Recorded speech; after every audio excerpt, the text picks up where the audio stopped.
They did the same thing to Hoppa. Or maybe it's a Hopper, and then I think in the movie his real name was Harper. Anyways, if you catch that reference, go ahead and smash that like button. Okay, so the old Coot here, coming back at you with another exciting video. I promise not to cook up some story and drop the 6 of us into a meat grinder. Maybe not now anyways. Maybe later, just saying. Okay, but anyways, Airpro. The reason why I chose this company, look at all the cool things that this thing does, this meat grinder, right? Vegetables, cheese, kind of get the idea. The reason why I chose this company was because of the quality. Like, honestly, like, how many times have you had to break out, like, you know, maybe your great-grandmother's, like, grinder and it's not cutting it anymore? Literally, maybe, figuratively, just the cutter, just saying. So it was time for a new one, and that's why I chose this company. So here you have aluminum, right, which cuts down on heat and wear and tear, and I'll explain that to you in a second. Here you have an aluminum, right, shaft, and then you have, or sorry, steel shaft, and then surrounded by aluminum. The reason why they do that, oh, and look at this nylon washer here, this little bushing. The reason why they do that is because the more friction there is, the more heat it creates.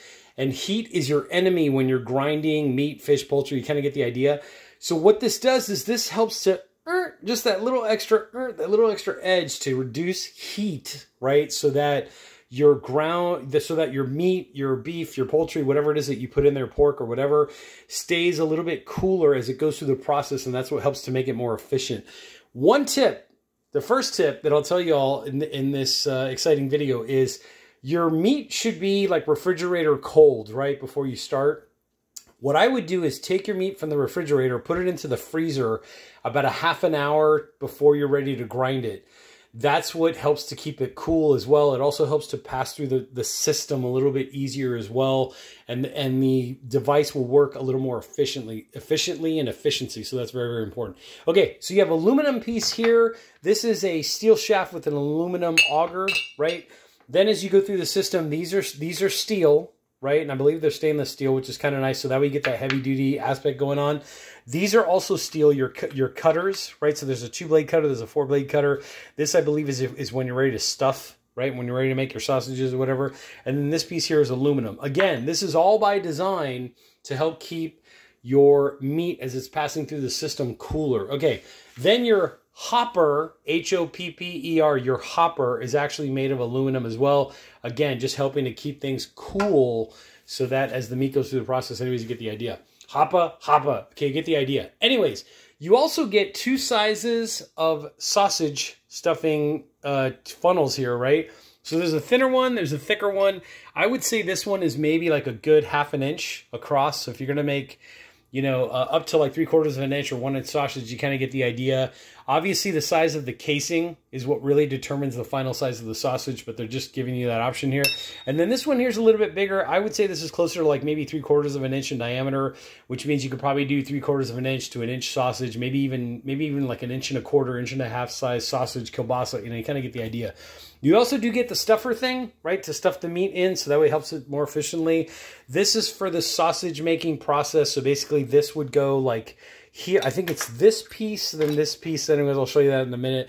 And then you screw this on, and then basically you kind of get the idea. Okay, so then you also get an instructional manual, kind of a thingamajiggy here, which is very, very important, right? This kind of shows you where all the parts are. Best part of the entire thing, by the way, is the brush. Just saying. That way, when you're done using it, you can actually get in there. This fits in there perfectly, so you can actually clean out all the debris that's in there, you know, those extra little bits and pieces as you're cleaning it. Warm soapy water, Dawn dish soap does wonders. You kind of get the idea. Okay, if you're going to be using like any kind of a stand mixer, you know, just make sure that it has this on it. So that way, like you unscrew this part pops off, boom.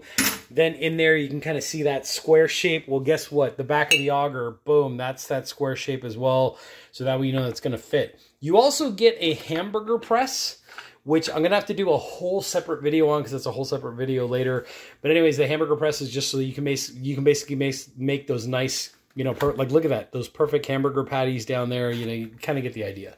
So we'll have to do a whole separate video on that one. Anyways, everything is very well packaged. There was a lot of like plastic and bubble wrap and that kind of stuff. I do like the fact that they kept the dies, right? The cutting dies of different sizes in these envelopes. The cutting blades were in a different envelope. You know, you kind of get the idea. But you do have different sizes here. You know, this would be obviously if you want like a more chunkier cut, like maybe you're going to do like like beef in a pan and you just want that chunky texture where you don't want like a ground beef. And then obviously it goes from like a large size, a medium size to like a very, very fine size. So depending on what you're cutting, you're slicing, you know, you kind of get the idea. The 2-blade cutter, by the way, I believe this is if you're going to do like your cheese and, you know, slicing of vegetables and that kind of stuff. Just saying. But anyways, read through the owner's manual when you get yours. I will put links down below in the description so you can kind of check that out. Also in the comment section. Anyways, let me pause this video. I'm going to get this all set up to grind some meat, and I'll be right back. So we're in mid-process here. Basically, I've got this part attached to this part. The auger's already in there. I set it. Now your cutting part goes on. See that square right there, the little square notch? That lines up with this square notch. So basically that goes in there.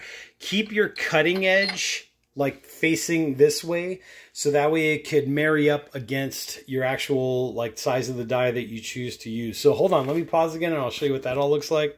Okay, and this is what it should kind of look like once you get the cutting wheel, right? The 4-sided cutting thing against the die. And then basically the last thing to go on is your ring. So this goes on, this screws on. Let me pause again and I'll show you what that all looks like. And we're set. So this is how it should all look. When you tighten this down, it should just be snug. You don't have to over crank it or anything. Trust me, it's not going to come loose. It's fine. What is important though is when you do attach this part in, like this whole piece into your actual like KitchenAid or stand mixer or whatever, make sure that you do screw down this nut and that everything fits in there and lines up perfectly. It should feel solid. At this point, it should feel pretty solid. The last thing obviously to do is get your hopper, H-O-P-P-E-R, your hopper in there. It doesn't really matter whether you go this way or sideways. It's whatever's the most convenient for you. So let me pause one more time. I'm going to bring out some semi-frozen, right? Remember, take your meat from the refrigerator, put it into the freezer about a half an hour before you're ready to grind it. That helps to keep everything more efficiently. If you really want to go like top level touch, top notch, like pro move, what you could do is stick this whole damn thing in the freezer at the same time that you put the meat in the freezer. That way everything's cool. Remember, cool equals more efficient.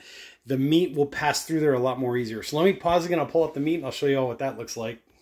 And we're back. So clean, clean, clean. Make sure you're cleaning as you go. By the way, I did go ahead and wash this in some warm soapy water, Dawn dish soap, before I used it. I dried it thoroughly. You kind of get the idea. You never know what kind of residues are left over from the manufacturing process from Airpro. Just saying. Okay, so let's go to the meat. So whenever you go to Costco, you see this meat right here, right? Beef for stew or whatever. It's $5.99 a pound. Honestly, this is probably one of the most hidden gem bargain basement deals you can find at Costco, because what this is the leftover scraps of meat that the butcher kind of tosses aside after they've trimmed up their steaks. So what's actually in here? Who knows? But I have a feeling that it could be tri-tip, it could be ribeye, it could be filet mignon, it could be any of those delicious cuts of beef. It could be top round, it could be choice, it could be, you know, top sirloin, whatever. But anyways, this is just how I do it, because at least I know what's going into my ground beef, because I'm literally grinding it myself. Okay, so there is your information right there. You kind of get the idea. Let's go ahead and pull this back. So, like I said, this is semi-frozen. It's been in the freezer for about a half an hour. What I'm going to do is just take a couple pieces up here, right, and put them into the hopper. And you kind of want to do like a little bit of like a preload. And then basically once you get to a certain point where you feel comfortable, you can just kind of do one of these, right? What you also want to have on hand, or at least handy, is this thing, the plunger thing, just so you can kind of push the meat in there. And there's another trick to this as well, is don't force it in. Just let the natural mechanism, the auger, the cutting wheel, everything else just kind of do its thing. So have a bowl on hand, right? You know, nice clean bowl. I just washed it. You kind of get the idea. Maybe I'll put a couple more pieces of meat in here. And I think we're going to get this party started, right? Let's party. Come on, Bennett. Okay, that's a whole different movie. And if you cut that reference, go ahead and give yourself a thumbs up and a like button. Okay, so I'm just going to turn this to level 1, right? No need to be crazy. Maybe level 2.